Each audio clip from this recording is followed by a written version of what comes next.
Tragedija Alekse Jankovića i zašto Niš bira da o tome ćuti. Čitav ovaj slučaj šalje jednu veoma lošu poruku. Pre 6 meseci to je bila velika vest. 14-godišnji učenik Aleksa Janković izvršio je samoubistvo, ne mogavši više da trpi nasilje svojih vršnjaka u školi. Tada se činilo da je društvo rešeno da tom problemu stane na put. Danas izgleda da se stalo sa rešavanjem. O čemu govori priča naše kolege iz Niša, Dejana Tasića.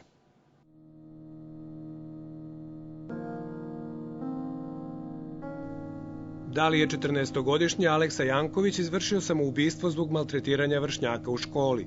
Ako jeste, ko je za to odgovoran? Na ova pitanja javnost čeka odgovore već 7 meseci. Škola prema izveštaju prosvetne inspekcije u kojoj smo imali uvid nije dobro postupala. O batinama koje je Aleksa dobio 20. oktobra 2010. nisu obavestili ni roditelje ni policiju. Učenik izvodi pokojnog Aleksu Jankovića iz školske zgrade u dvorište, čupajući ga za kosu i počinje da ga udara. Šamara, udara pesnicama u glavu, u predelu desnih rebara i baca ga na zemlju i nekoliko puta ga šutira. Sve vreme mu preti psovkama. Deo pomenutog događaja je zabeležio video nadzor škole. Roditelji pokojnog Alekse o navedenom događaju saznaju nakon 3 dana od samog dečaka zbog čestih glavobolja. Isti nasilnik i u martu je prebio Aleksu. Međutim, samo 2 dana posle toga ukinut mu je pojačani vaspitni nadzor jer je po oceni škole dao dobre rezultate. Aleksa je imao potres mozga i gips na nozi. Roditelji kažu da su tada izgubili poverenje u sve. A se kajete što ga niste ispisali iz te škole? Znate kako, mi sa Aleksom smo imali dogovor da ispišemo i njega i sestru iz te škole. Prosto zato što smo videli i da gubimo poverenje u sve njih i da oni više kao škola nisu bezbedni za naše dete.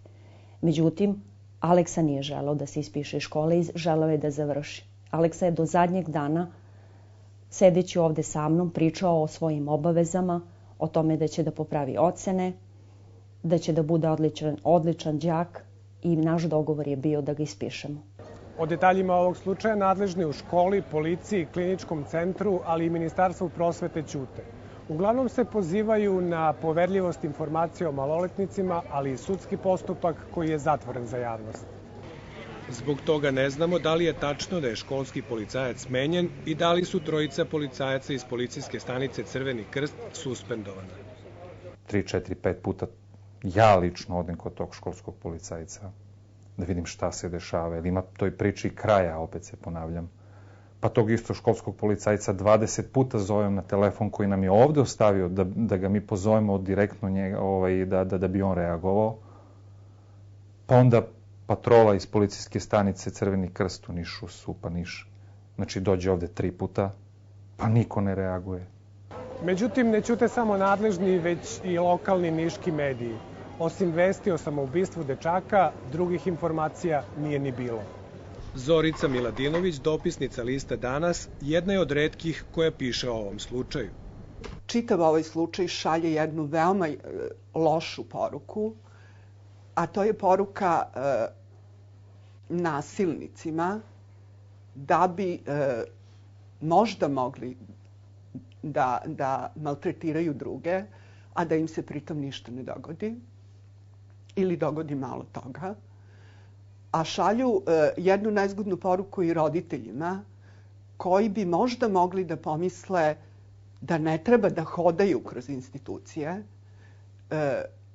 već da, kako je jedan od sagovornika danas rekao, uzmu motku i sami štite svoje dete.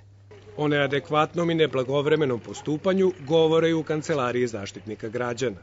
Tu izgleda bilo malo kašnjenja u svemu tome. Neki je sistem možda mislio da može sam da reši problem, a problem je narastao da je prevazišao mogućnosti tog sistema. Recimo, govorimo o školi. Recimo, možda je škola radila odlično, ali je u nekom trenutku problem prevazišao njene mogućnosti. Centar socijalni rad je kasno uključen, ali ne kažem da je odgovornost na centru. Znate, neko centra treba i da obavesti. Aleksa je bio odličan đak. Psiholozi su znali da je radoznao, nestašan i da je voleo da je u centru pažnje. Neki kažu i hiperaktivan. Zbog svega što se desilo, postao je depresivan i plašio se za sebe i porodicu. lečio se na dečijoj psihijatriji. Nikako ne sme se ostaviti po strani činjenica da ovo nije posledica incidenta, da postoji jasna linija eskalacije nasilja, kontinuitet nasilja kojim je bio izložen Aleksa višemesečni i na kraju ova priča ne sme ostati nezavršena, ona mora imati svoj epilog pravni i nadam se da će to pokrenuti postupci i na kraju pokazati. Pre svega da se ovo više nikad ne bi ponovilo. Da se malo toga promenilo i posle Aleksine smrti, pokazuju telefonske pretnje koje je njegova mlađa sestra dobila pre 10 dana. Tako da je strašno sve to, pogotovo što je strašno jer smo se prosto jedva izborili sa tim da ona na neki način preboli i da prođe taj proces tugovanja zbog gubitka brata. Ostavka direktorki i sudske presude koje se očekuju pred Višim i Prekršajnim sudom za sada su epilog ove priče. Svi nastoje da se o ovome govori što manje i da se krivica koliko je god moguće prebaci na žrtvu. Očigledno ne razumeju da ako se ne izvuče pouka, ova tragedija neće ostati usamljena.